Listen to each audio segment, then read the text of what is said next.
আমি সিরাজ মাঝি, এই ঘাটের মাঝি, এরা প্রত্যেকদিন আমার নৌকায় করে কলেজ যায়। তাদের সাথে বাজে ব্যবহার করা মানে আমার লগে বাজে ব্যবহার করা। ভাই ভাই ভাই আমি বুঝতে পারি না ভাই, আমার ভুলে গেছে ভাই, আমার মাফ করে দেন ভাই। এই মিতা, আজকে তো বটতলায় বৈশাখী মেলা হইবে, যাবি নাকি? যাওয়ার তো খুব শখ ছিল, কিন্তু যাইতে পারুম না। ভাইজান আর আব্বাই তো যাইতে দিব না। যদি যাইতাম তাহলে লাল হলুদ চুড়ি কিনতাম, তারপর পুতুল কিনতাম, টিপ কিনতাম। এটা কি?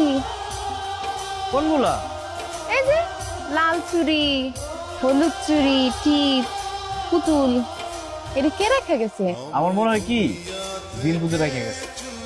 যাকে খুব মেলা যাওয়ার শখ, কিন্তু তার আব্বা বা বাইরের দিকে যাইতে পারে না, তাকে দিকে দিন বুঝে রেখে গেছে।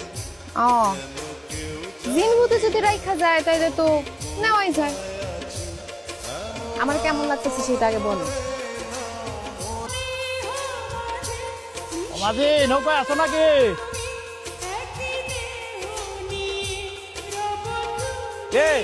মাঝি ওই পারে যাবে নাকি? মাঝি নাই ঘাটে। মাঝি নাই? তুমি কেটা?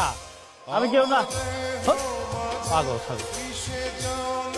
লেখাপড়া ফাঁকি দিয়ে প্রেম করো ঠিক না, যাও কলেজে যাও। কেন? প্রতিদিনই তো কলেজ করি। একদিন কলেজ ফাঁকি দিয়ে যদি তোমার সাথে প্রেমই না করতে পারি তাহলে কেমন প্রেমিকা হইলাম আমি? এমন প্রেমিকা আমার দরকার নেই, লেখাপড়া ফাঁকি দেয়। আচ্ছা ঠিক আছে, আমি কলেজেও যাবো না, প্রেমও করুম না, আমি বাড়িতে গেলাম। আচ্ছা আচ্ছা আচ্ছা আচ্ছা বুঝছি, প্রেম না করলে চাকরি থাকবো না। চলো দেখি তোমার কোন জায়গায় নিয়ে যাওয়া যায়। এনে তো প্রেম করুন দেবো না। আমি নৌকা চালাই। খবরদার এই কাম করুন দেবো না। ঘাট ভর্তি লোকজন আছে, যদি কেউ দেখে বলায় ঘাট থাকবো আমি আর আমার নৌকা থাকবো না। চলো দেখি।